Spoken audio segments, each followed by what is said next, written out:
우리 다 함께 미가서 6장 6절부터 8절까지 말씀을 우리 한 목소리로 함께 합독하도록 하겠습니다. 내가 무엇을 가지고 여호와 앞에 나아가며 높으신 하나님께 경배할까? 내가 번제물로 1년 된 송아지를 가지고 그 앞에 나아갈까? 여호와께서 천천의 순양이나 만만의 강물 같은 기름을 기뻐하실까? 내 허물을 위하여 내 맏아들을 내 영혼의 죄로 말미암아 내 몸의 열매를 드릴까? 사람아, 주께서 선한 것이 무엇임을 내게 보이셨나니 여호와께서 내게 구하시는 것은 오직 정의를 행하며 인자를 사랑하며 겸손하게 내 하나님과 함께 행하는 것이 아니냐. 아멘. 사랑하는 우리 교회를 하나님께서 오늘 본문 말씀을 가지고 더욱 사랑 예 주님, 더욱 사랑 예 주님이라는 제목으로 하나님의 말씀을 나누게 하심을 감사합니다. 우리 지난 8월 첫 주에 제가 설교했던 내용을 잠깐 이야기하고 설교를 시작하려고 해요. 사울이 변화되기 전에 예수 믿는 사람들을 핍박하고 교회를 핍박했던 삶을 살았잖아요. 정말 열심히 그렇게 살았거든요. 그런데 그날도 어김없이 예수님을 믿는다는 사람들, 또 교회를 핍박하려고 가는 중에 다메섹에서 부활하신 주님을 만나는 사건. 하늘로부터 호련히 크고 강한 빛이 내려서 사울이 앞을 보지 못하게 되었잖아요. 그래서 아나니아라는 주님의 제자가 가서 이제 주님의 말씀을, 주님의 뜻을 전하고 복음을 듣고 그 눈의 비늘이 벗겨졌다라고 성경은 기록하고 있거든요. 그것은 단순히 사도 바울이 강한 빛을 보고 시력을 잃어서 사물을 분간하지 못하는 상태가 이제 회복되었다라는 의미가 아니라 이제 눈을 들어서 다시 주님만 바라보게 되었다라는 뜻이었다라고 말씀드렸습니다. 그리고 그것이 진짜 힘이다라고 말씀드렸습니다. 여러분 기억나세요? 그것이 진짜 힘이다. 어떠한 상황 속에서도, 어떠한 문제와 여건 속에서도 도저히 주님을 바라볼 수 없는 그런 여건 속에서도 주님을 바라보는 것. 그러니까 사도 바울이 그렇게 눈의 비늘이 벗겨져서 주님만을 바라보는 시각을 가지고 주님만을 바라봤지만 여전히 사람들은 자기를 핍박자요 행악자로 알았잖아요. 그러니까 거부했잖아요. 그럼에도 불구하고 바울은 힘을 더 얻어 예수가 그리스도이심을 증언했다라고 성경은 말씀하고 있거든요. 그러니까 믿음의 사람은 주님을 바라보는 사람이고 그 주님을 바라보는 시각이 선명하면 선명할수록 그 상황과 여건에 구애받지 않는다라는 것이 믿음의 삶이다라는 것이죠. 그것이 진짜 힘입니다.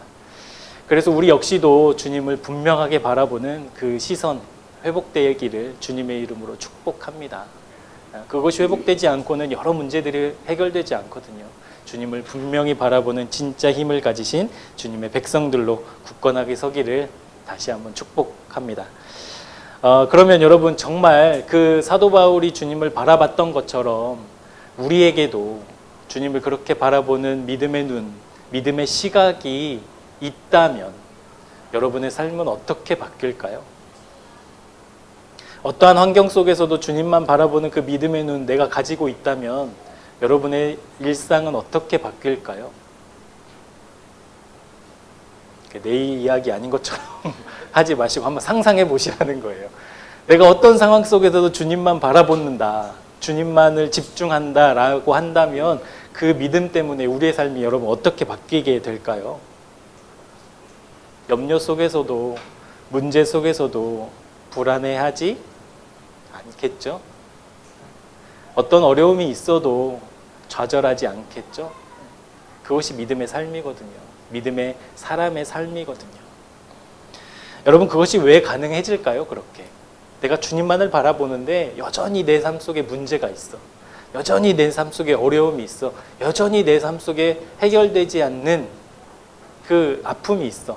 그렇다라고 하더라도 그래도 내가 기뻐하고 내가 감사할 수 있는 이유 왜 가능해질까요? 내가 바라보고 있는 분이 주님이시니까. 온 세상을 지으시고 만유의 주제 되시는 전능하신 하나님이니까 가능해진다라는 거예요. 그 믿음의 눈을 사도 바울이 가졌습니다. 우리 다시 그걸 소망했으면 좋겠어요. 아마 한 달 동안 이제 잊어버리셨을 테니까 내가 주님 바라보는 그 선명한 눈 혹시 잊고 있었다면 이 시간을 통해 다시 한번 소망하는 시간 되었으면 좋겠습니다. 그 주님 바라보고 싶습니다. 어떠한 상황 속에서도 어떠한 문제 속에서도 흔들리지 않는 진짜 믿음, 하나님 그 믿음 내 믿음 되고 싶습니다라는 간절한 열망이 오늘 예배를 통하여서 여러분의 심령 가운데 일어나기를 예수님의 이름으로 축복합니다. 여러분 한번 여쭤볼게요. 그러면 하나님이 여러분의 인생 가운데서 그렇게 선명하게 바라보는 어떤 대상이 되셨다면, 어떠한 문제와 어떤 상황 속에서도 내가 이 온 세상을 지으신 하나님을 전능하신 하나님을 바라본다면 여러분 뭐 하고 싶으세요? 온 세상을 지으신 주님이 내가 선명하게 보여요. 그 주님이 계시는지 이제는 내가 몸으로, 피부로, 마음으로 알겠어요. 그러면 여러분 뭐 하고 싶으세요?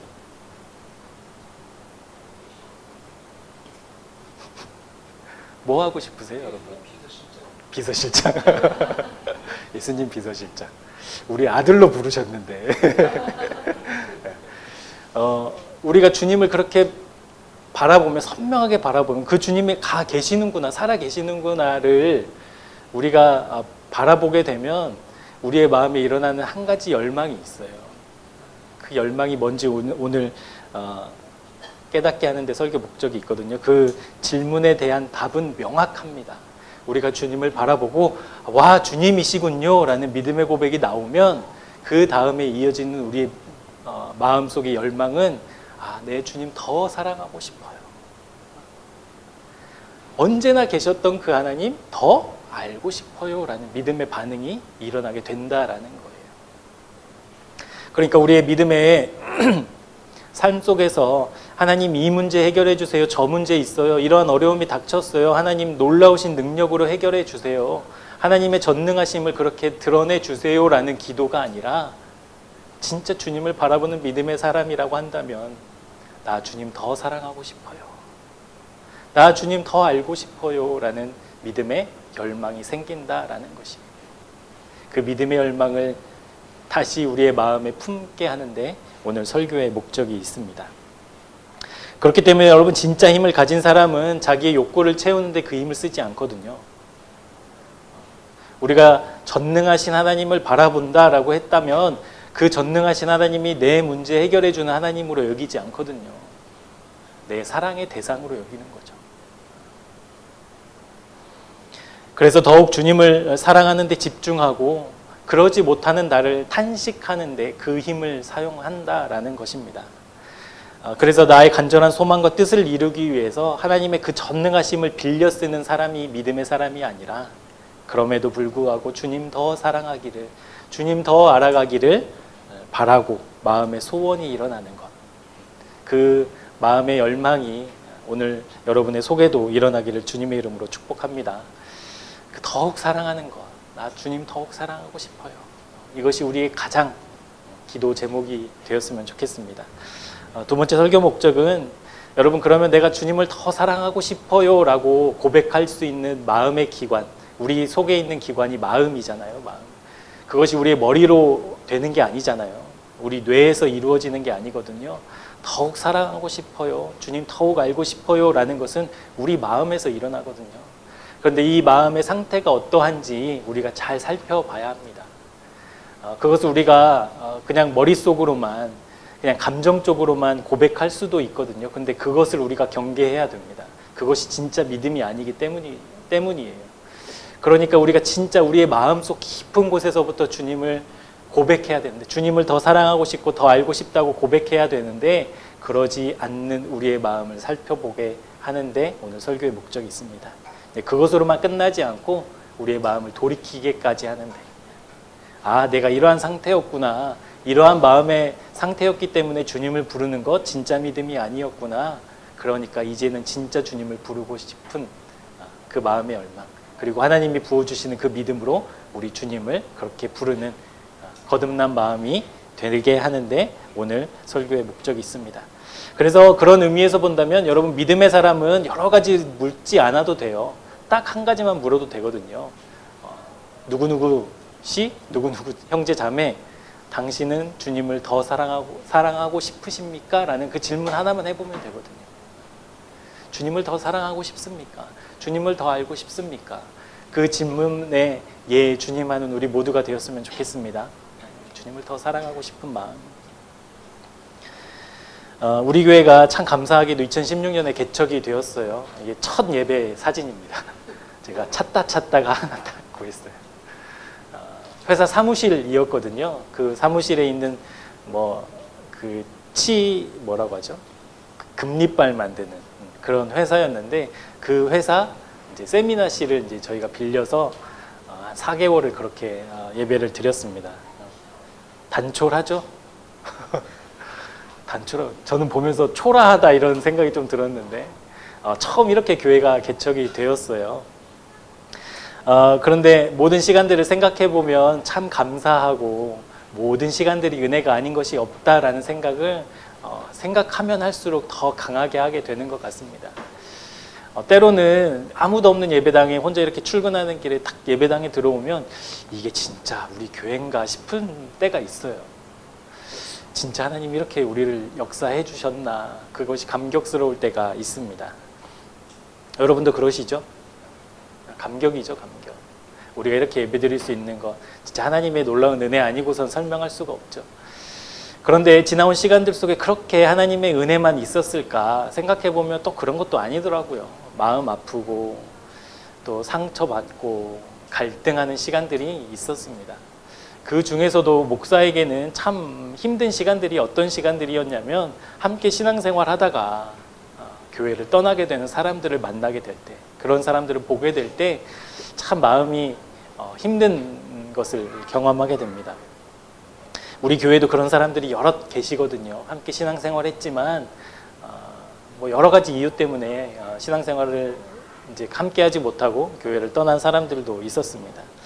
한 청년의 이야기를 좀 하려고 합니다. 그 청년을 비난하려고 하는 것이 아니라 아까 우리 설교의 목적에서도 봤지만 우리가 진짜 어떠한 마음인가, 어떠한 자세로 하나님께 서 있는가, 그것을 좀 점검해 보기 위해서입니다. 양해하고 들어주시기 바랍니다. 이 청년 같은 경우에는 하루의 시작을 큐티로 하지 않으면 불안해서 못 살 정도였어요. 여러분, 이 정도는 우리 배워야죠. 배우길 축복합니다. 여러분, 하나님의 말씀으로 하루 시작하지 않으면 막 불안해. 내가 하루를 하나님의 말씀으로 시작하지 않았어. 참 배워야 될 모습이거든요. 그런데 여러분, 하나님의 말씀을 보면서도 불안할 수 있다는 거 여러분 아세요? 내가 하나님의 말씀을 보고 있으면서도 예배 드릴 수 없다는 거. 저는 이 자매를 통해서 봤거든요. 그러니까 주일날 아침에 아무래도 바쁘고 그러니까 큐티를 할 시간이 사실은 이제 마련이 되지 않았나 봐요. 그런데 예배를 드리는 아침에 큐티를 못해서 그 예배가 방해되는 거. 여러분, 쉽게 이해되지 않지만 그 자매는 그 상태였어요. 그러니까 큐티를 하지 않아서 예배를 지금 내가 드리고 있음에도 불구하고 불안해. 예배를 드리고 왔음에도 불구하고 내가 큐티 했는지 안 했는지가 더 크게 여겨지는 자매였습니다. 그래서 안 되겠다 싶어서 이제 예배가 끝나고 어느 날 이제 목사님이랑 같이 이제 그 자매와 이런저런 얘기를 하면서 그 자매에게 이런 권면을 했던 기억이 납니다. 마태복음 7장에 보면 반석 위에 집을 지은 집, 그리고 모래 위에 지은 집 해가지고 예수님이 이제 비유로 말씀하시잖아요. 그 자매에게 이런 권면을 했거든요. 우리의 믿음이 어디에 세워져 있는지 우리가 잘 살펴봐야 하고 깊이 보아야 한다. 그런데 어느 날 때로는 내 믿음이 모래 위에 지어졌다라고 하는 것이 발견될 때가 있다. 그때 과감히 그것을 무너뜨리고 다시 반석 위에, 그리스도 위에 우리가 그 믿음의 터를 쌓아가는 것 너무나 중요한 은혜다라는 것을 이제 그런 권면을 했던 기억이 납니다. 그런데 그 청년에게 이 권면이 그 말씀 그대로 들렸으면 참 좋았겠는데 그러지 않았던 모양이에요. 그래서 나중에 이제 민호 목사님한테 전화해가지고 목사님이 어떻게 내 마음을 알고 내가 믿음이 있니 없니 이런 얘기를 하느냐 이제 막 이런 식으로 이제 좀 이야기를 했었죠. 민호 목사님 참 그때 고생하셨을 것 같아요. 저한테는 전화 안 하더라고요. 그래서 저는 모르겠는데 그냥 짐작으로만. 여러분, 성도에게 그런 이야기를 들으면 목사의 마음이 참 어떻겠어요. 목사님이 뭔데 내가 믿음이 있는지 없는지 아느냐 이런 말 들으면. 목사님은 저는 마음이 여려서 하나님이 안 듣게 하시는 건지 목사님 여러 번 들으셨거든요. 근데 참 마음이 힘들잖아요. 근데 그 자매에게 그 말씀이 그렇게 들려지지 않았던 모양이에요. 비난하고 자기 믿음 없다고 치부한 게 기분 나빴던 모양이에요. 그래서 이제 결국에 자기가 믿음 없다고 한 말에 상처받아서 이제 우리 교회를 떠나게 되었습니다. 여러분, 교회를 수십 년 다니는 일들 뭐 우리 주변에도 너무 많죠. 우리 자신일 수도 있고요. 교회를 수십 년 다녔다고 해도, 그리고 교회에서 직분받고 많은 봉사들, 많은 헌신들을 해왔다고 여기지만, 그런데 어느 날 갑자기 내 믿음이 반석 위에 있지 않구나를 발견하게 될 때가 있습니다. 여러분, 그것은 은혜일까요? 저주일까요? 은혜죠, 은혜. 그런 은혜가 없거든요.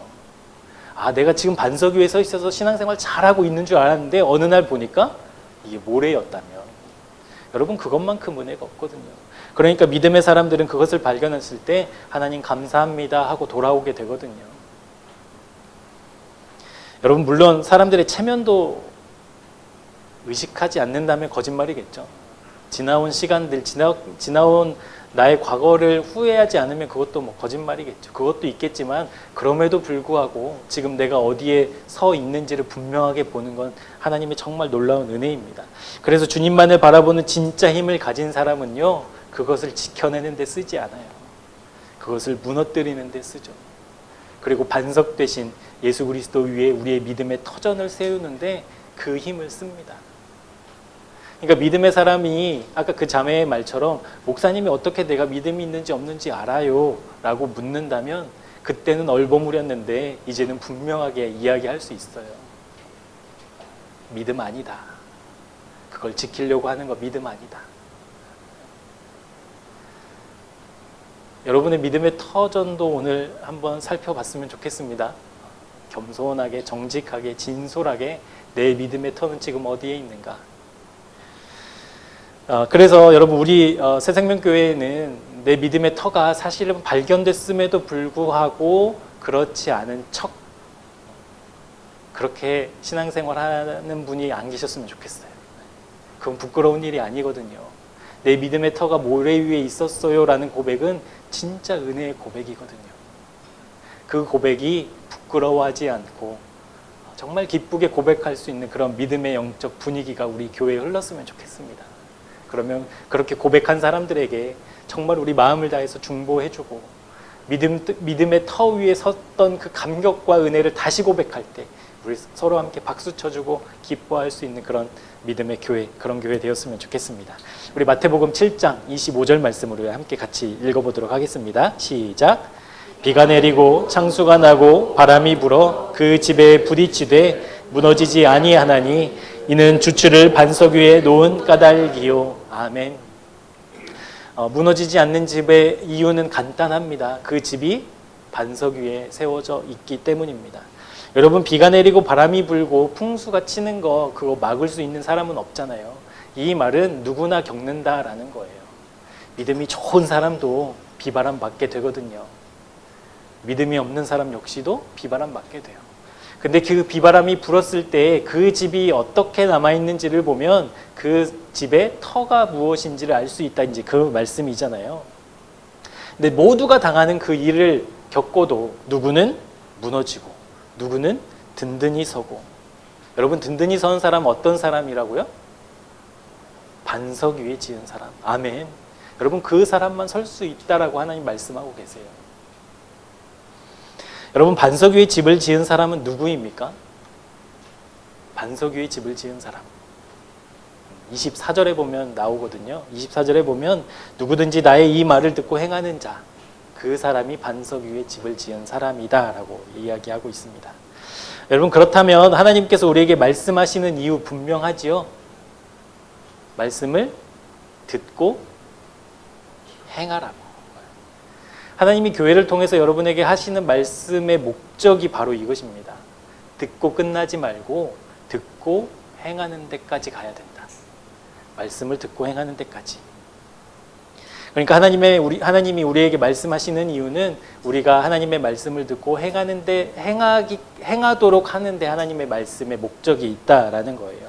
그렇기 때문에 야고보 사도는 야고보서를 통해서 단호하게 말하고 있잖아요. 행함이 없는 믿음은 어린 믿음이다? 죽은 믿음이다. 여러분, 죽은 믿음 아무데도 쓸데없어요. 그렇잖아요. 여러분, 믿음이 죽었는데 그걸 어디에다 쓰겠습니까? 그냥 자기 체면으로, 자기 만족으로는 쓸 수 있지만 아무런 능력이 없거든요. 그러니까 말씀을 듣고 행하는 것. 그렇다면 다른 말로 표현하면 진짜 믿음은 행함이 따라온다라는 거예요.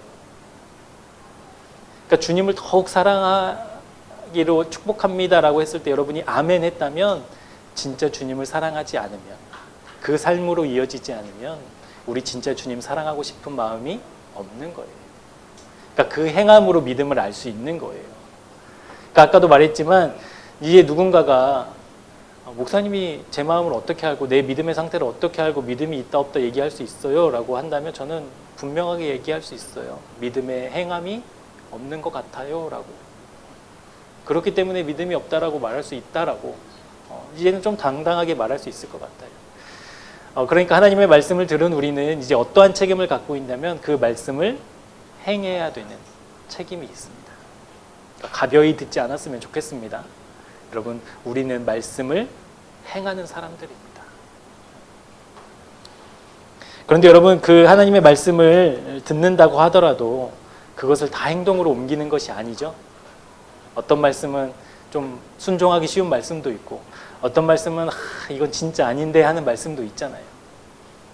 여러분, 어떤 말을 들었을 때 그 말이 행동으로 이어지기 위해서는 한 가지 조건이 있는데 그 조건은 뭐냐면요, 그 말을 우리의 마음으로 들을 때 행동으로 옮긴다는 거예요. 옛말에 어른들이 귓등으로도 안 듣는다 이런 말 있잖아요. 마음으로 안 들으면요 행동으로 옮겨지지 않더라고요. 마음으로 안 들으면. 여러분, 뱀이 하와를 유혹하잖아요. 왜 하와를 유혹했을까요? 여러분, 그런 생각 해보신 적 없으세요? 아담을 유혹하면 안 됐을까? 왜 하와를 유혹했을까요? 여자의 마음은 갈대라서. 아니 그런 거 아니거든요. 왜 하와를 유혹했을까? 여러분, 하와 마음에 이미 그 선악과를 먹으면 어떻게 될까라는 밑그림이 있었거든요. 그래서 뱀의 말을 듣고 실제로 그 선악과를 보니까 그 선악과가 어떻게 보이기 시작했어요? 먹음직도 하고 보암직도 하고 지혜롭게 할 만큼 탐스러워 보였다는 거. 그 마음이 이미 하와에게 있었거든요.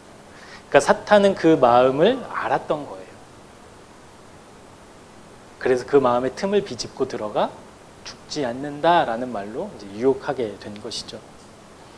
여러분, 우리 신앙생활 속에서 하나님의 말씀이 삶으로 이루어지지 않는 이유, 여러분 좀 보였으면 좋겠습니다. 선명하게. 내가 주의 말씀을, 그 생명의 말씀을, 진리의 말씀을 마음으로 듣고 있지 않았구나. 사랑의 마음으로, 또 안타까운 마음으로, 여러분 믿음의 기초가 모래 위에 있다. 혹시 너 지금 귀로만 주님의 말씀 듣고 있는 거 아니냐라는 그 믿음의 권면이 아멘이 아니라 어떻게 아느냐고 따지는 그 자매의 마음의 상태, 믿음의 상태, 좀 이렇게 확인이 되시죠? 근데 그 자매를 비난하려는 게 아니라 우리도 그럴 수 있다라는 거예요. 우리도 신앙생활을 오래 했지만, 혹은 뭐 직분을 받았지만, 심지어는 목사지만 그것에 우리가 속지 않았으면 좋겠습니다. 그래서 여러분, 마음이 너무나 중요하거든요. 아마 마음 이야기를 계속 반복해서 하게 될 텐데 그 마음 이야기는 조금 있다가 이제 이야기하는 걸로 잠깐 미뤄두고, 어쨌든 하나님의 말씀을 듣는 사람, 하나님의 말씀이 들려진 사람은 행동으로 이제 옮겨지게 돼 있는데, 말씀을 듣고 행하는 사람의 모범을 우리 사도행전 21장에서 함께 살펴보았으면 좋겠습니다. 사도행전 21장에는 이제 사도 바울이 3차 전도 여행을 마치고 그 전도 여행의 종착지로 이제 예루살렘을 정하고 예루살렘으로 가는 이제 과정 중에 일어난 일들을 기록하고 있는 장이거든요. 근데 여러분, 예루살렘으로 가는 길에 사도 바울 역시도 그랬지만 믿음의 동역자들도 예루살렘으로 가지 말라고 이제 권면하는 거예요. 이유가 뭐냐면 환난과 핍박이, 결박이 너를 기다리고 있다라는 이유였어요. 그래서 가지 않았으면 좋겠다. 예루살렘으로 가지 말아라 라고 이야기하거든요. 근데 사도행전 21장 4절에는 이렇게 성경은 말씀하고 있습니다. 제자들을 찾아 거기서 이레를 머물더니 그 제자들이 성령의 감동으로 바울더러 예루살렘에 들어가지 말라 하더라.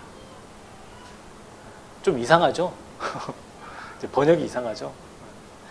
우리말 번역이 조금 이상하지만 이 말씀의 뜻은 그 제자들이 성령의 감동으로 예루살렘으로 가는 사도 바울을 막아라 라는 그 감동을 받았다는 것이 아니라 사도 바울이 하나님 예수 그리스도로부터 들었던 환난과 핍박이 기다리고 있다라는 그 말씀을 들었는데 그 성령의 감동으로 그 말씀을 들었음에도 불구하고 그 죽음의 길, 고난의 길을 가는 사도 바울이 안타까워서 안쓰러워서 가지 말라고 이제 권면한다라는 그런 뜻으로 우리가 해석하면 맞을 것 같습니다. 그래서 이 제자들이 성령의 감동을 통해 사도 바울이 고난받게 될 거라는 것을 분명히 알았어요. 그 계획을 들은 제자들이 안타까운 마음에 그걸 가로막고 있거든요. 그리고 이제 그곳을 지나서 이제 가이사랴라는 곳에 가서 아가보라는 선지자가 이제 친히 자기가 사도 바울의 띠를 둘러매면서 이 띠의 주인이 이렇게 결박될 것이다라는 더 확실한 말씀을 이제 보여주는 장면들이 21장에 쭉 기록되어져 있습니다. 그러니까 바울도 두로에 있는 제자들도 가이사랴의 아가보 역시도 주님의 말씀 앞에 어떻게 반응하는지 우리가 말씀을 좀 찾아보도록 할게요. 여러분 사도행전 21장 5절과 6절 말씀입니다. 그러니까 고난이 기다리고 있어. 그것은 바뀌지 않았어. 가면 고난을 겪게 될 거야. 라는 그 말씀 앞에 믿음의 사람들이 어떻게 반응하는지 우리 사도행전 21장 5절과 6절 사도행전 21장 5절과 6절 말씀 같이 찾아보시고 우리 한 목소리로 같이 읽어보도록 하겠습니다. 시작. 이 여러 날을 지낸 후 우리가 떠나갈새 그들이 다 그 처자와 함께 성문 밖까지 전송하거늘 우리가 바닷가에서 무릎을 꿇어 기도하고 서로 작별한 후 우리는 배에 오르고 그들은 집으로 돌아가니라. 아멘. 여러분 안타까운 마음이 있다고 했잖아요. 그런데 어떻게 합니까? 끝까지 바짓가랑이를 붙잡는 것이 아니라 바닷가에서 무릎을 꿇고 기도했대요. 무엇을 위해서 기도했을까요? 사도 바울이 그 사역을 잘 감당하도록. 환난과 핍박이 있지만 사도 바울이 믿음 배반하지 않고 끝까지 주님 붙들 수 있도록 중보했다는 말입니다. 이어지는 14절 말씀도 여러분 한번 찾아보시겠어요? 14절도 한번 같이 읽어보겠습니다. 시작. 그가 권함을 받지 아니하므로 우리가 주의 뜻대로 이루어지이다 하고 그쳤노라. 그러니까 힘들고 어려운 길을 왜 가려고 해? 다른 길이 있으면 피할 수 있잖아. 우선 살고 난 뒤에 하나님의 뜻이 무엇인지 우리가 다시 한번 확인해보자 이런 이야기 할 수 있잖아요. 그럼에도 불구하고 사도 바울이 그 권함을 받지 않으니까 믿음의 사람들은 어떻게 합니까? 뜻대로 이루어지기를, 하나님 말씀대로 이루어지기를 기도했다라는 거예요. 여러분 우리가 사도 바울과 그 일행이 언제나 주님의 말씀을 따르기로 했고 그 안타까움과 아쉬움이 있는 것도 알겠지만 인간적인 마음이 있는 것도 우리가 충분히 이해하지만 여러분 진짜 믿음의 사람은 어떠한 상황 속에서도 하나님의 뜻이 이루어지길 원합니다 라고 고백할 수 있는 그 믿음, 여러분 우리가 그렇게 그 믿음을 배웠으면 좋겠어요. 말씀을 듣고 행한다는 것이 이런 거잖아요. 내 말씀과 내 욕구가, 하나님의 말씀과 내 욕구가 정반대라고 해도 주님의 말씀대로 주님의 뜻대로 이루어지기를 원합니다 라고 기도할 수 있는 그 믿음 우리도 배우고 그 믿음으로 살았으면 좋겠습니다. 혹 상황이, 환경이 또 여건이 어떠하더라도 그럼에도 불구하고 하나님의 말씀을 따라야 하는가? 여러분 솔직히 하나님이 이런 말씀을 안 해주시면 좋겠다 있잖아요. 다른 건 내가 어떻게든 순종해보겠지만 주님 내가 이 말씀은 다른 사람한테 하시면 안 돼요? 제가 아니면 좋겠어요. 우리 솔직히 그런 마음 있잖아요. 그럼에도 불구하고 우리가 주님의 말씀을 여전히 주님의 뜻대로 이루어지길 원합니다라고 기도해야만 하는 이유, 우리 시편으로 돌아가 볼게요. 시편 37편 말씀입니다. 시편 37편 23절 24절 시편 37편 23절 24절.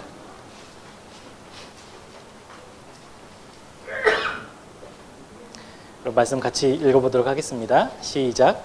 여호와께서 사람의 걸음을 정하시고 그의 길을 기뻐하시나니 그는 넘어지나 아주 엎드러지지 아니함은 여호와께서 그의 손으로 붙드심이로다. 아멘. 여러분, 이게 진짜 힘이라는 거예요. 하나님, 이 말씀은 나한테 안 해주시면 안 돼요? 이유가 뭐예요? 어려워요, 힘들어요, 이러면 손해인 것 같아요, 이런 마음이잖아요. 그런데 오늘 말씀 뭐라고 이야기하고 계십니까? 그는 넘어질지는 몰라도 아주 엎드러지지는 않는다. 여러분, 이 은혜의 약속을 누가 누립니까? 2절에 보시면 여호와를 의뢰하고 선을 행하는 사람, 4절에 보시면 여호와를 기뻐하는 사람, 5절에도 나오죠. 길을 여호와께 맡기는 사람, 여호와를 의지하는 사람이 누리는 복이 바로 23절, 24절 말씀이라는 거예요.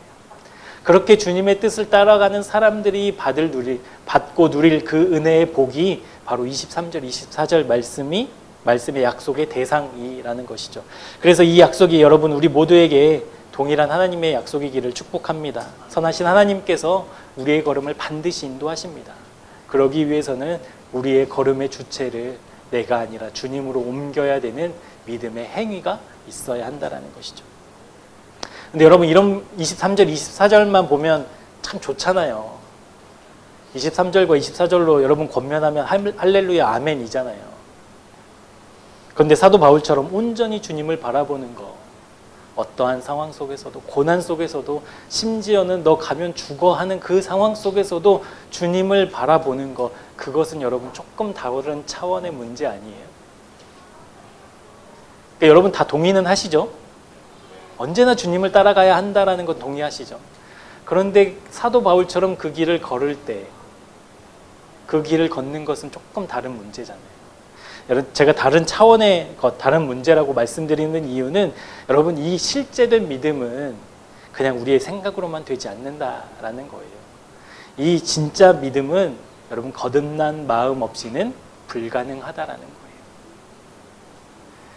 진짜 믿음은 거듭난 마음 없이는 불가능해요. 그러니까 거듭난 마음이 있다, 그것만 확인하면 진짜 믿음이다 라고 이야기해도 될 만큼, 여러분, 주님과 함께 연합하지 않고서는 결코 현실이 되지 않는 일이 바로 말씀을 믿음대로 실제 살아가는 것. 실제 믿음, 그냥 관념이고 생각이고 결심이고 결단이 아니라 진짜 그 말씀대로 내가 살아가는 그 믿음은 거듭난 마음이 아니고서는 불가능합니다. 여러분, 바로 이것이 우리가 지금 우리의 믿음의 터전이 모래인지 반석인지를 점검해야 되는 지점이거든요. 내가 진짜 반석 위에 있는가, 그것을 점검하는 지점이 내가 거듭났는가, 내 마음은 거듭난 마음인가 라는 질문이라는 것이죠. 여러분, 거듭난 마음을 다른 말로 좀 표현하자면 주인됨입니다. 주인됨. 내 마음의 주인이 누구인가 라는 것이 거듭남의 질문이라는 거예요.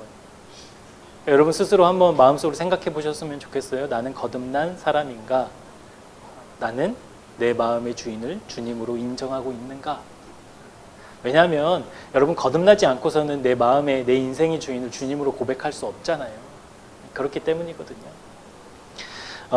요한복음 2장에 보면 예수님이 물을 포도주로 바꾸신 사건이 기록되어져 있습니다. 우리 수요일에도 함께 말씀을 나눴지만 참 이 말씀이 주는 은혜가 깊더라고요. 저 개인적으로는. 예수님이 제자들과 마리아와 함께 그 결혼식에 초대돼서 갔잖아요. 갔는데 포도주가 떨어졌어요. 여러분, 포도주가 떨어졌다라는 것은 결투의 신청의 의미라고 여길 정도의 그런 절박한 상황인 거예요. 그러니까 포도주가 떨어졌으니 이제 아직은 연회장은 모르지만 그 연회를 하는 이제 그 하인들과 또 초청받은 마리아는 이제 그 사실을 안 것이죠. 그래서 예수님께 이렇게 묻습니다. 아들아, 지금 이 결혼식에 포도주가 떨어져 간단다. 포도주가 없단다. 이제 어떻게 하면 좋겠니? 라고 이야기합니다. 그때 예수님의 대답이 뭐였죠, 여러분? 여자여, 그것이 나와 무슨 상관이 있습니까? 내 때는 아직 이르지 아니하였습니다. 그러니까 쉽게 말하면 그래서 뭐 어쩌라고요? 라는 거잖아요. 내 결혼식도 아니고. 그렇잖아요, 여러분. 예수님이 그래서 많은 설교를 이렇게 찾아보면 그 여자여 막 이것에 이제 막 우리가 집중해가지고 그 의미가 막 무엇이다 막 이렇게 막 하는 설교들도 많이 있던데. 그러니까 여자여 무슨 상관이 있습니까? 예수님이 어떻게 이렇게 말씀하실 수가 있지? 이제 그런 의문이 1차적으로 들죠. 그렇다라고 했다면 예수님이 말씀 그대로 이루시는 분이니까 상관없이 그러면 그냥 참석해야 되는데 그 후에 예수님이 물을 포도주로 바꾸는 사건이 일어나잖아요. 실제로 그 문제를 해결해 주시거든요. 근데 그 전에 마리아가 했던 말이 요한복음 2장 마리아가 했던 말이 이 말이었습니다. 그의 어머니가 하인들에게 이르되 너희에게 무슨 말씀을 하시든지 그대로 행하라 하니라. 그제서야 예수님이 일하시기 시작하거든요. 그러니까 이 말씀을 참 목사이지만 해석하기 난해하고 어려운 말씀이었는데 가장 탁월한 해석이 이 해석인 것 같아요. 언제나 예수님은 일하시는데 그 일하시는 자리는 언제냐면 예수님이 주인의 자리에서만 일하신다라는 거예요. 그러니까 예수님이 지금 결혼식에 초청받았잖아요. 그러니까 손님의 자리에서는 예수님 일하시지 않으세요. 주인의 자리에서. 그러니까 하인들에게 예수님이 하신 말씀이 그 무엇이라 하더라도 이해 안 되고 설명 안 되는 말을 하더라도 너희는 그 말씀을 따라야 한다라는 그 주인의 자리에 주님을 모셨을 때 비로소 주님이 일하신다. 아멘. 아멘. 그렇다라고 한다면 여러분, 하나님의 역사, 놀라우신 은혜, 그것이 경험되지 않는 이유, 하나님의 그 말씀이 내 삶 속에 실현되지 않는 이유가 하나님이 날 사랑하시지 않아서가 아니라, 하나님이 날 구원해 주시지가 않아서가 아니라, 내가 받은 구원이 불완전한 구원이어서가 아니라 지금 주인의 자리에 주님이 계시지 않는구나. 그것이 깨달아지는 은혜가 있었으면 좋겠습니다. 주님이 주인 되신다라는 것을 거듭남이라고 얘기했거든요. 그러니까 그 거듭나지 않은 마음으로는 우리가 주님을 주인으로 모실 수 없거든요. 여러분, 우리가 그동안 얼마나 내 마음이 내 것이라고 착각하며 살아왔습니까? 그러니까 부끄러운 고백이지만 불과 1년 전만 하더라도 저 역시도 그랬거든요. 내 마음 내가 잘 다스리면 되는 건 줄 알았거든요. 근데 여러분, 그것이 아닌 줄 우리 이제 선명하게 알게 됐잖아요. 그 마음의 주인이 주님이십니다. 여러분, 얼마나 오랫동안 내 노력과 내 애씀과 내 결단으로 내가 신앙생활 잘 할 수 있다고 여기며 살아왔습니까? 근데 여러분, 그게 되던가요? 기도하겠다, 헌신하겠다, 봉사하겠다 결심으로 여러분 그것이 이어지던가요? 그러지 않잖아요. 거듭나지 않으면 불가능합니다. 여러분, 거듭났다라는 말을 할 때 크게 전제하고 있는 한 가지가 있어요. 그게 뭐냐면 죽음이라는 거예요. 여러분, 죽지 않고서는 거듭날 수 없죠. 이해되시죠? 거듭나려면 여러분 죽어야만 해요. 죽음을 전제하지 않는 거듭남은 없어요. 그럼 여러분, 무엇이 죽어야 돼요? 여러분이 죽어야 거듭날 수 있으면 이제 큰일 나요. 우리 교회 이제 아무도 없어요, 그러면. 설교할 사람도 설교 들을 사람도 없어요. 우리 몸은 그대로인데 무엇이 죽어요? 우리의 마음이 죽는다고요.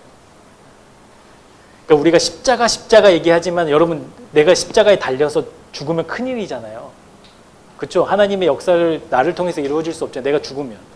근데 우리가 십자가를 붙잡아야 합니다. 십자가에서 주님과 연합해야 합니다라고 했을 때 그것은 무엇을 의미하는 거예요? 내 마음이 십자가에 가 있어야 한다라는 것을 의미하잖아요.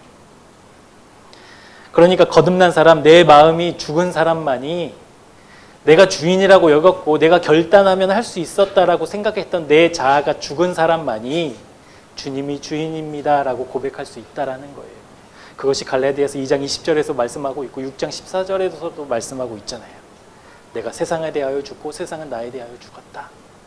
내가 그리스도와 함께 십자가에 못 박혔다. 그런즉 이제는 내가 사는 것이 아니다 라고 사도 바울이 당당하게 선포할 수 있었던 이유가 바로 내 마음이 주님과 연합해서 죽었다라는 것을 전제한다라는 것이죠. 여러분, 그런 관점으로 본다면 우리 주님께서 가장 요구하시는 것, 가장 집중해서 보시는 것, 그것이 내 조건과 내 상황이 아니라는 거예요. 여러분이 어떤 모습이냐? 하나님 그것에 집중하지 않고 계시다는 거예요. 하나님 무엇에 집중하고 계실까요? 우리의 마음 집중하고 계세요. 그것이 그 관점으로 오늘 본문 말씀을 우리 함께 보았으면 좋겠습니다. 하나님이 다른 것에 관심이 없으세요. 오직 우리의 마음에 관심이 있으신데 오늘 본문이 그것을 이야기하고 있거든요. 우리 본문 말씀 다시 한번 읽어보겠습니다. 시작. 내가 무엇을 가지고 여호와 앞에 나아가며 높으신 하나님께 경배할까? 내가 번제물로 1년 된 송아지를 가지고 그 앞에 나아갈까? 여호와께서 천천의 순양이나 만만의 강물 같은 기름을 기뻐하실까? 내 허물을 위하여 내 맏아들을 내 영혼의 죄로 말미암아 내 몸의 열매를 드릴까?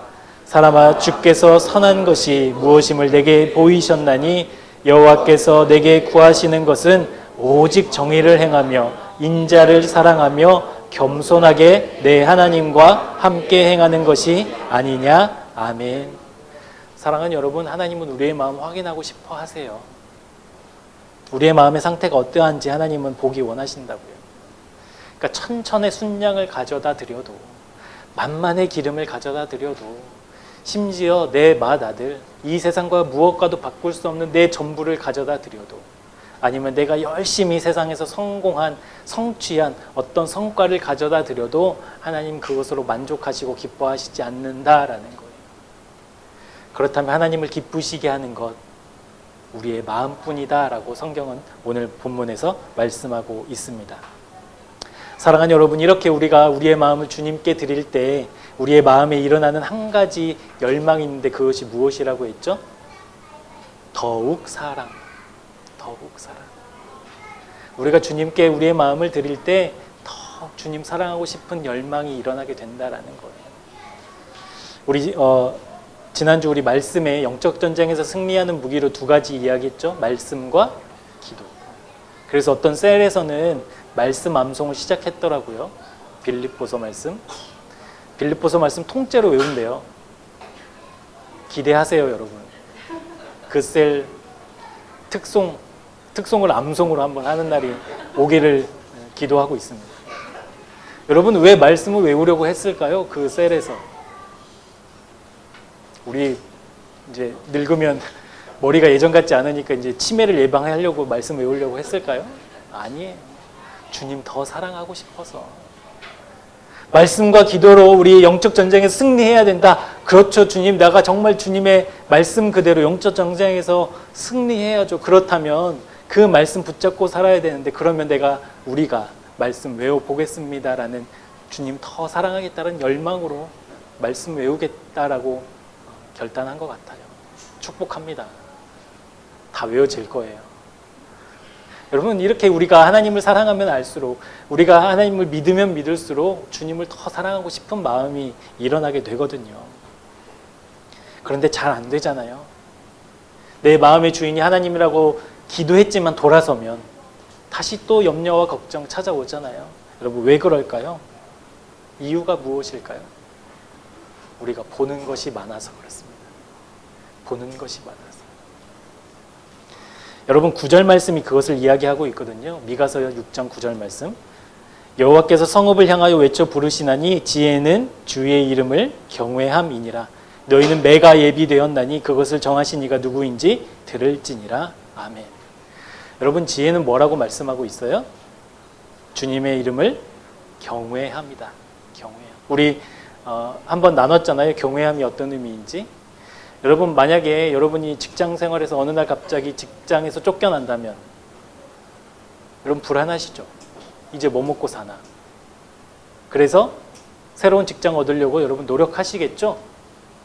에이, 될 대로 되라 그러실 분 없잖아요. 그것이 두려움이잖아요. 이제 나 뭐 먹고 살지라는 두려움. 여러분, 하나님이 줄어들까 봐 두려워하는 것이 경외라는 거.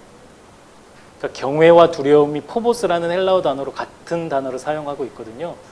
그러니까 내 삶 속에서 하나님이 줄어들까 봐 두려워하는 것이 경외라는 거예요. 내 삶 속에서 돈이 줄어들어, 수입이 줄어들어, 이제 어떻게 살지? 내가 더 멋지게 살고 싶은데 그러지 못하는 내 현실 속에서 발 동동 구르는 그 두려움이 하나님에게도 똑같은 단어 쓴다는 거예요. 내 삶 속에서 하나님이 줄어들까 봐 두려워하는 것, 그것이 경외함이고 그 경외하는 사람이 지혜로운 사람이다 라고 성경은 말씀하고 있습니다. 여러분, 하나님이 작아진다라는 의미가 그거거든요. 우리가 보는 것이 하나님이 아닌 경우, 우리가 하나님이 아니라 다른 것을 많이 보는 경우, 그때 하나님 작아지거든요. 왜 그렇다고 했어요? 우리가 보는 것이 우리의 마음에 들어오잖아요. 우리의 보는 것이 들어온다고요. 여러분, 요즘 뭐 우리나라 여러 가지 막 염려하는 걱정들이 있지만 하루 24시간 뉴스 채널만 보면 뭐가 들어올까요, 여러분? 이 나라가 이제 어떡하냐. 이제 소망이 없는 거 아니고 이민을 가야 되는 거 아니고 막 이런 염려가 우리 마음에 들어온다고요. 그럼 여러분, 하루 24시간 주님을 바라보면요, 주님이 들어오시겠죠? 그거거든요, 그거. 그러니까 우리가 보는 것이 많아서 주님이 작아지는 거. 그래서 내가 그렇게 결심하지만 작정하고 기도하지만 돌아서면 또 내가 바라보는 것이 내 마음에 담기는 거. 그래서 여러분, 우리의 마음을 돌이킨다라는 것은 우리가 무엇을 보는지를 돌이키는 겁니다. 여러분, 하루 종일 무엇을 내가 보며 사는가 보면 바로 점검되잖아요. 바로 점검되거든요. 내가 무엇을 더 많이 보고 무엇을 더 많이 마음에 담아두는가. 그래서 말씀이 들리지 않는 거예요. 그래서 말씀의 은혜가 없는 거고, 그래서 하나님의 놀라운 능력이 그냥 성경 속에만 머물러 있는 거예요. 여러분, 거기에서 우리 벗어났으면 좋겠습니다. 정말 우리의 마음이 거듭나서, 이게 우리의 노력으로 되지 않기 때문에 주님을 바라보고 주님께 기도할 수밖에 없는 거예요. 그래서 주님, 내 마음 거듭나게 해주십시오. 그것이 우리의 눈 뜰 때 첫 기도가 되었으면 좋겠고, 자기 전 하루를 마감하는 기도가 되었으면 좋겠습니다. 주님, 내 마음 거듭나게 해주십시오. 주님, 분명하게 바라보고 살고 싶습니다라는 그 기도. 여러분, 고린도전서 15장 31절에 보면 우리가 뭐 암송구절로 여길 만큼 유명한 말씀이 있죠. 사도 바울이 나는 날마다 죽노라라는 말씀. 여러분, 사도 바울이 똑똑하고 능력 있고 배경이 좋고 기본 바탕이 된 사람이라서 그 선교 사역을 감당했던 것이 아니에요. 여러분, 사도 바울이 그 위대한 일을 감당할 수 있었던 이유는요, 사도 바울이 날마다 주님 안에서 죽었기 때문에 그렇습니다. 포인트가 여기에 있어요. 그렇기 때문에 죽은 사도 바울을 하나님이 사용하셔요. 그 죽은 사도 바울을 데리고 하나님 이끄셨다고요. 그래서 하나님은 여러분, 은사로 우리를 쓰시지 않아요. 아시죠? 제가 무슨 은사 있는지 여러분 아시죠? 그것을 하나님 쓰시겠다고 저 확고한 믿음이 있었거든요. 그런데 그렇게 하나님 일하시지 않아요. 하나님은 죽은 나를 통해서 일하세요. 아멘. 그러니까 죽지 않으면 하나님 쓰실 수 없다니까요. 죽은 나를 통해서 하나님 일하신다고요. 그것이 거듭남이고 그것이 우리의 마음이어야 한다. 그리고 그 마음이 우리 안에 부어질 때 우리의 입술에서 어떤 고백이 터져 나오냐면, 하나님 더 사랑하고 싶어요. 그 하나님 더 알고 싶어요. 그래서 더 기도하게 되고, 더 말씀 보게 되고, 더 예배에 집중하게 되고, 이 믿음의 선순환이 일어나면 여러분, 5년 10년 지나도 믿음이 자라지 않아요. 이거는 있을 수 없는 일이잖아요. 5년 10년 그렇게 살면 여러분, 우리의 주님의 역사 쓸 수 있지 않겠어요? 날마다 주님 더 사랑하면. 사랑하는 교우 여러분, 신앙생활은 과거의 구원에 대한 경험으로 하는 게 아니거든요. 사도 바울의 이 고백처럼 여러분, 신앙생활은 오늘 내가 죽는 것으로 신앙생활하는 겁니다. 과거에 놀라운 경험했어. 과거에 놀라운 체험을 했어. 뜨거운 성령의 역사를 경험했어. 그것이 신앙생활이 아니라, 그렇기 때문에 오늘 내가 죽습니다라는 신앙생활. 과거에 날 뜨겁게 만나주신 하나님 때문에 내가 오늘 죽습니다라는 그 믿음의 고백, 그것으로 우리 신앙생활을 하는 것입니다. 그래서 사랑하는 여러분, 우리 날마다 주님을 의식하고 내가 주님 안에서 죽었습니다를 고백할 수 있는 그 거듭난 믿음의 삶이 주님의 은혜로, 은총으로 여러분 부어지기를 축복합니다. 그래서 주님을 의식하는 정도에서는 안 되고요. 우리 주님 날마다 내 마음에 주님 거하셔야 됩니다를 여러분 우리 정말 사모하고 기도하셨으면 좋겠습니다. 그래서 여러분 우리 신앙이 자라지 않아요. 내가 말씀을 외우고 뭐 말씀을 암송하고 뭐 예배를 더 많이 드려서 그렇게 신앙이 자라는 게 아니에요. 내가 날마다 죽어야 신앙은 자랍니다. 사랑하는 여러분, 과연 내가 지금 주님을 사랑하고 있는지, 더 주님을 사랑하려고 하는지 우리 그 마음 점검했으면 좋겠어요. 점검했으면 좋겠어요. 주님을 더 사랑하고 싶은 마음이 내 안에 있는지. 그러지 못하다면 그 마음 바꾸려는데 여러분 애쓰고 노력하지 말고 다시 십자가로 향하기를 주님의 이름으로 축복합니다. 우리 다른 곳에서 죽으면 안 되잖아요. 우리 다른 곳에 죽으면 큰일 나요. 십자가에서만 죽어야 돼요. 그 십자가로 달려가는 저와 여러분 되었으면 좋겠습니다. 그래서 주께서 선한 것이 무엇인지 우리에게 알려주셨다고 본문 말씀하고 있잖아요. 주께서 선한 것, 주님 보시기에 좋은 것이다 라는 거거든요. 우리 주님 보시기에 좋은 마음으로 날마다 주님 안에서 죽음을 확인하고 날마다 나를 통해서, 죽은 나를 통해서 일하시는 주님과 감격스러움에 주님, 내가 주님 더욱 사랑하고 싶습니다 라는 믿음의 고백이 저와 여러분의 입술을 통해 이 시간 고백되어지기를 주님의 이름으로 축복합니다. 마지막으로 잠언 10장 16절 말씀으로 여러분 권면하고 설교를 마치려고 해요. 잠언 10장 16절에는 이런 말씀이 있습니다. 의인의 수고는 생명에 이르고 악인의 소득은 죄에 이르느니라. 의인의 수고는 무엇일까요? 날마다 죽는 것이거든요. 그것은 생명이래요. 우리 교회 이름이 뭐죠? 생명 없으면. 우리 교회 생명 없으면 안 되잖아요, 여러분. 의인의 수고 아끼지 않는 저와 여러분 되었으면 좋겠습니다.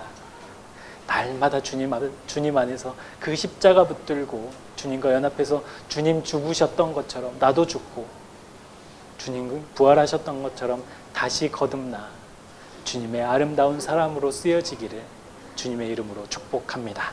기도하겠습니다. 하나님, 주님을 더욱 사랑하기 원합니다. 멈춰있는 믿음, 과거의 믿음이 아닌 오늘 지금 여기에서 나와 함께 하시는 주님과의 사랑이 날마다 확인되는 매일의 삶이 되게 하여 주옵소서. 그러기 위해서 우리의 마음이 주님을 향하고 있어야 함을 말씀하셨습니다. 이 땅을 주목하는 우리의 마음을 돌이킵니다. 우리의 마음이 십자가에서 거듭나지 않으면 우리의 노력과 애씀은 아무 소용이 없습니다. 주여, 십자가에서 주님과 연합하고 거듭난 마음으로 더욱 주님을 사랑하게 되는 우리 모두가 되게 하여 주옵소서. 우리의 연약함과 부족함이 아닌 주님을 더욱 선명하게 바라보는 믿음의 눈 허락하셔서 우리의 모임들마다 주님을 더욱 사랑하려고 몸부림치는 우리의 삶을 아름답게 나누는 믿음의 공동체 되게 하여 주옵소서. 오직 우리의 마음 원하시는 주님의 그 마음 깨달아 돌이켜 회개하는 은혜도 허락하여 주옵소서. 예수님의 이름으로 기도합니다. 아멘. 우리의 믿음이 반석되신 예수 그리스도 위에 세워져 있지 않으면 불현듯 부르락치는 파도와 바람에 우리의 믿음이 온통 흔들리고 무너집니다. 오늘 우리 교회를 통해 하나님께서 우리의 믿음의 기초를 점검하게 하시고 돌이키게 하시니 감사합니다. 반석되신 주님과 연합한 사람의 고백, 주님 더욱 사랑하기 원합니다 라는 사랑의 고백이 우리 모두의 입술을 통해 고백되는 은혜 허락해 주옵소서. 보는 것이 많아 주님이 작아짐에 안절부절하며 두려워하는 하나님을 경외하는 주님의 백성들 되게 하시고, 날마다 십자가에서 주님과 연합하여 죽음을 자랑했던 바울의 고백을 따라 우리도 날마다 주님과 연합하여 거듭난 마음으로 주님을 기뻐하며 감격하는 삶을 살게 하여 주옵소서. 이 믿음이 관념이 아니라 실제되기를 간절히 기도합니다. 생각과 결단으로만 끝나지 않게 하시고 실제 살아 역사하시는 주님, 그 주님을 만나는 믿음의 감격 허락하여 주옵소서.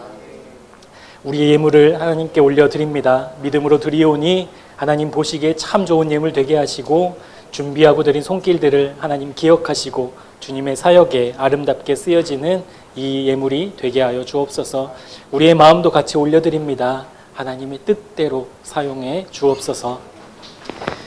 우리를 죄와 세상으로부터 구원하신 예수 그리스도의 은혜와 하나님 아버지의 측량할 수 없는 사랑하심과 성령님의 교통하시고 역사하시는 신실하신 은혜가 오늘 주님을 더욱 사랑하기 원하는 심령들마다 우리의 마음 돌이키고 주님을 더욱 분명히 바라보기를 소망하는 주님의 백성들마다 그들의 가정과 일상 위에 지금부터 영원토록 함께 하옵시기를 간절히 축원하옵나이다. 아멘.